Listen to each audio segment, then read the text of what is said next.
যারা ছিল বাবা এমন বাবা জোরে একটা বোঝারে এমন বেড়ে বেশ মাখানো লাগবে তো লাগ কোথায় বাবা যেন সব বাবা ইমাম হাসান রাদিয়াল্লাহু তাআলা আনহু বাবা যেন পায়ে লেগে যায় মেরেছিল পিঠে যেন পিঠ দিয়ে পেটে বেরিয়ে যেন শেষ হয়ে যাবে বাবা ইমাম হোসেন ইমাম হাসান রাদিয়াল্লাহু তাআলা আনহু বাবা মসজিদে বাবা নামাজ অবস্থায় রয়েছে আসলে নামাজি ছিল বাবা সঙ্গে সঙ্গে তাকে ধরার জন্য বেকার হয়ে গেল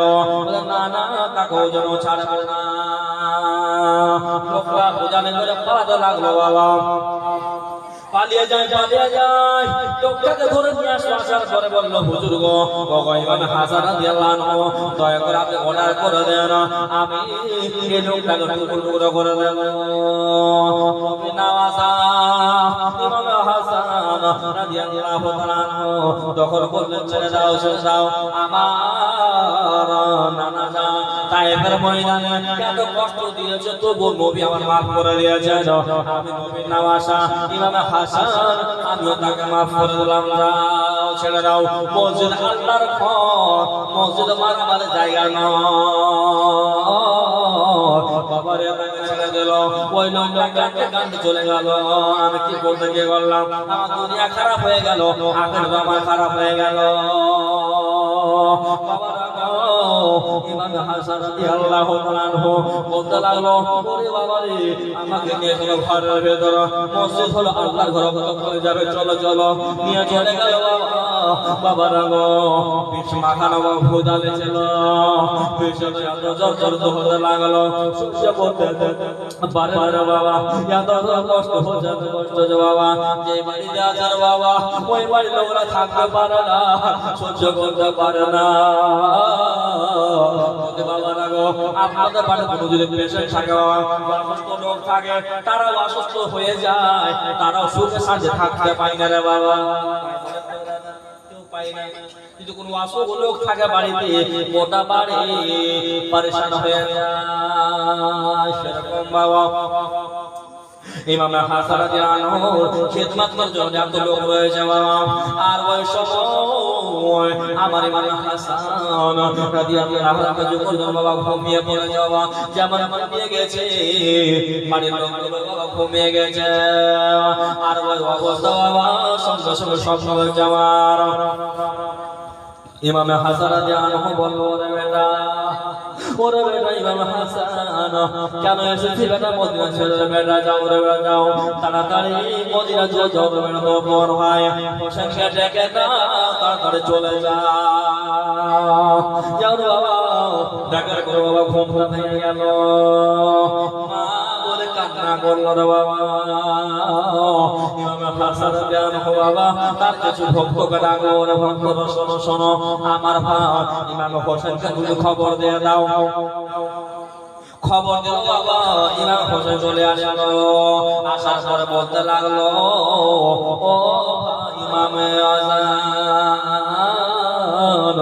ভাই তোমাকে খোদা লিখে দিয়েছে বলো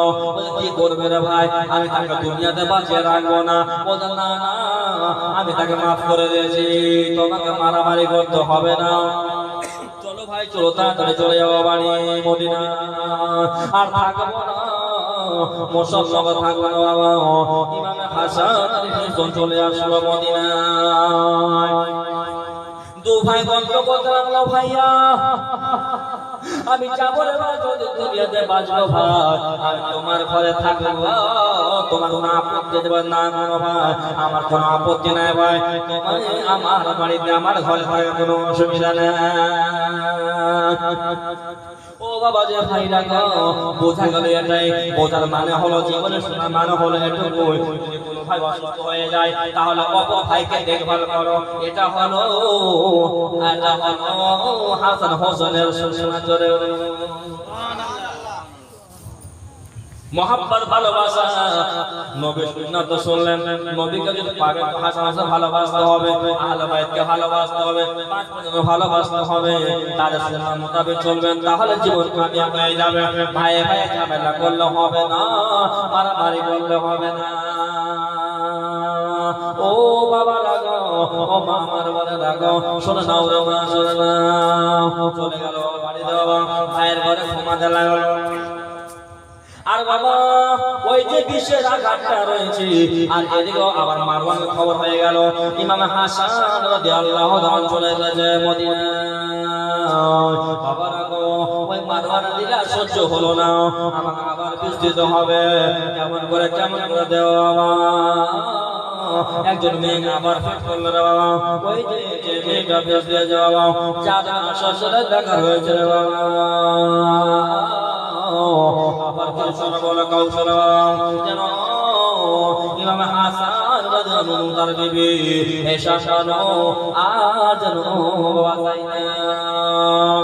এসা শানো বলতে লাগলো পরে যাইলাম তুমি থাকো আমি আমার স্বামীর জন্য দোয়া করতে যাবো নবীর রওজাতে রাতে যাবো আর হযরত আজান হবে চলে আসবো পানিটা দিলাম ধরে কলসিটা বেঁধে দিলাম কেউ যত দুশমন মালিক হয়েছে আমাদের এই পানিতে কিছু না মেশায় এই কথা বলার পরে বাবা চলে গেল প্রথম ভেবে আবুল কাসিমের মা চলে গেল যেন বাবা ওই যে গেল নবী রওজার দোয়া করবে আল্লাহ আমার স্বামীকে সুস্থ দান করো আমার মাতা দাসকে সুস্থ দান করো এই দোয়া করতে করতে বাবা আমার মনে রাখো এদিকে ওই দোয়া করতে বাবা ফজরের আযান হয়ে গেল সঙ্গে সঙ্গে চলে আসলো আর এদিকে বাবা যেন ফজর ডাকতে হযরত ইমাম হাসান রাদিয়াল্লাহু তাআলা আনহু সঙ্গে একটা স্বপ্ন দেখলো বাবা স্বপ্ন দেখার পরে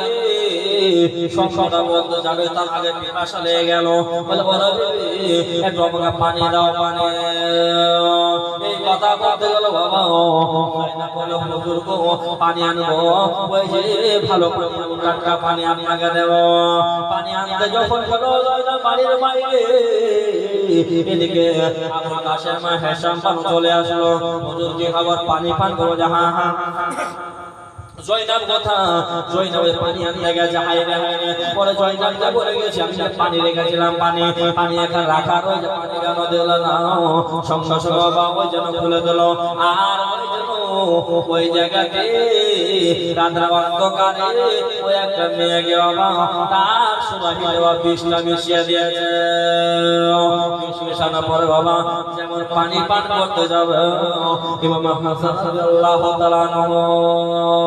পানি পান করার পরে আর থাকতে পারে না হীরা জন্য করবে সেটা বাবা তো কড়া বিষ আর বিষ পান করার পরে আর যেন থাকতে পারে না রে বাবা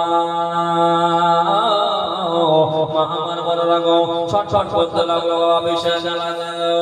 ইমাম হাসান আর সহ্য করতে পারে না চলো বাবা উল্টি যখন করতে যাও বাবা উল্টি হয় না বাবা যেন মুখ দিয়ে রক্ত বেরিয়ে যাচ্ছে বাবা এগুলো কেটে কেটে যেন মুখ দিয়ে বেরিয়ে যাচ্ছে